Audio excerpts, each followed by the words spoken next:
ধর্মের অর্থ বলতে এই সমাজের লোকজন জানে ফুল ফল দিয়ে ভগবানের পূজা করা, বাদ্যযন্ত্র বাজিয়ে সাউন্ড লাগিয়ে ভগবানকে স্মরণ করা,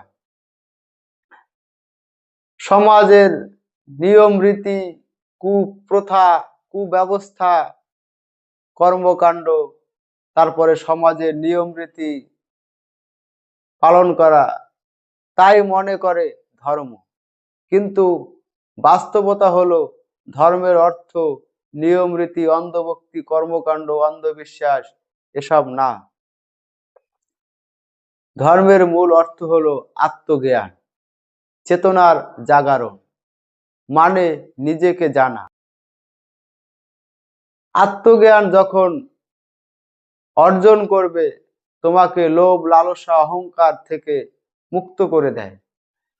এই প্রকৃতির প্রতি তুমি শোষণ না, অত্যাচার না, এই প্রকৃতির প্রতি দয়া, প্রেম, ভালোবাসা, করুণা, তাই হলো আত্মজ্ঞান।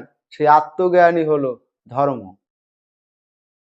তোমার চৈতন্য থেকে বুঝতে পারো যে এই প্রকৃতির প্রেম, এই প্রকৃতির বন্ধুত্বই তোমার অস্তিত্ব। তো এই প্রকৃতির প্রতি অত্যাচার, শোষণ না, প্রেম, ভালোবাসা, করুণা, স্নেহ, এই প্রকৃতির থেকে কোনো চাওয়া পাওয়া না, কোনো লোভ লালসা না। এই প্রকৃতি তোমাকে যা খুশি মনে দেবে তাই তুমি গ্রহণ করবে।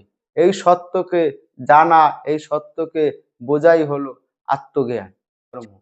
বাকি যে তুমি তিলক লাগাচ্ছ, মালা পরছো, ধুতি পরছো, ফুল দিয়ে ভগবানকে পুজো করছো,